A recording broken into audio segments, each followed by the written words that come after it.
गौतम अडानी का जन्म 1962 में गुजरात के पलानपुर शहर में हुआ था। 12th तक की पढ़ाई को गुजरात में ही करने के बाद 1977 में वो अपने बड़े भाई विनोद के साथ मुंबई आए, जहां उन्होंने कॉलेज ज्वाइन किया और साथ में कट फैब्रिक बेचना शुरू कर दिया। हालांकि सेकेंड ईयर में ही उन्होंने अपने कॉलेज से ड्रॉप आउट लेके हीरे के व्यापार की तरफ रुख किया। उन्होंने महिंद्रा ब्रदर्स के ऑफिस में काम किया, जहाँ उन्होंने हीरे को सॉर्ट करना और मापना सीखा। लेकिन कुछ टाइम बाद उन्होंने इस व्यापार को भी छोड़ दिया और अपने भाई के साथ गुजरात में पीवीसी फिल्म्स की फैक्ट्री चलाना शुरू की। इस फैक्ट्री का सारा रॉ मटेरियल विदेशों से इम्पोर्ट किया जाता था। लेकिन 1985 में राजीव गांधी सरकार ने एक्सपोर्ट इंपोर्ट पॉलिसी को लिबरलाइज किया, जिससे अडानी को इंपोर्ट करने में आसानी होने लगी। फिर उन्होंने अपना कमोडिटी ट्रेडिंग बिजनेस शुरू किया। 1988 में अडानी ग्रुप का गठन हुआ और इसके बाद उन्होंने प्लास्टिक के साथ साथ केमिकल्स और अदर प्रोडक्ट का इंपोर्ट भी चालू किया और इस तरीके से उन्होंने अपना इंपोर्ट एक्सपोर्ट बिजनेस एक्सपेंड किया। इसी बीच उन्होंने एक जुगाड़ भी लगाया। वो जीएसईसी के नाम पे बिना टैरिफ के विदेशों से माल इंपोर्ट करते थे और जीएसईसी के काम का माल उन्हें देकर बचा माल इंडिया में ही अदर मैन्युफैक्चरर्स को बेच देते थे। 1991 में उन्होंने कारगिल कंपनी के साथ मिलकर सॉल्ट मैन्युफैक्चरिंग का वर्क स्टार्ट किया, जिसके लिए मुंद्रा पोर्ट को चुना गया। लेकिन साथ ही इस वर्क के लिए उन्हें जेटी बनानी थी, जिसके लिए उन्हें मुंद्रा पोर्ट के आसपास 3000 एकड़ की जमीन चाहिए थी।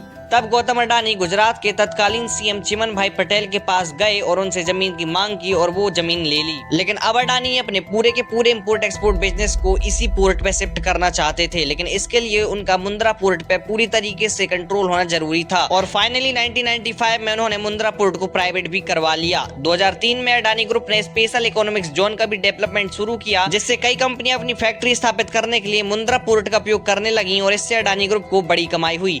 2014 तक अडानी के पास 13 पोर्ट्स आ गए और 2020 के बाद अडानी पोर्ट्स ने और भी पोर्ट्स को अधिग्रहित किया, जिसके लिए 39,000 करोड़ रुपए निवेश किए गए। पोर्ट बिजनेस के साथ साथ गौतम अडानी ने 2009 में अडानी पावर को भी स्थापित किया और कई थर्मल पावर प्लांट्स भी बनाए। उन्होंने कोल माइनिंग की भी शुरुआत की और अपने पावर प्लांट्स के लिए खुद ही कोल इंपोर्ट करने का सिस्टम बना दिया। इसके अलावा 2018 में उन्होंने 6 एयरपोर्ट के प्राइवेटाइजेशन कॉन्ट्रैक्ट जीते और इसी के साथ अडानी ग्रुप इंडिया की एक बड़ी एयर इंफ्रास्ट्रक्चर कंपनी भी बन गई। और 2022 में $154 बिलियन की संपत्ति के साथ वो इंडिया के एक बड़े बिजनेसमैन तो बने ही, साथ ही कुछ टाइम के लिए वो दुनिया के दूसरे सबसे बड़े अमीर आदमी भी बन गए थे।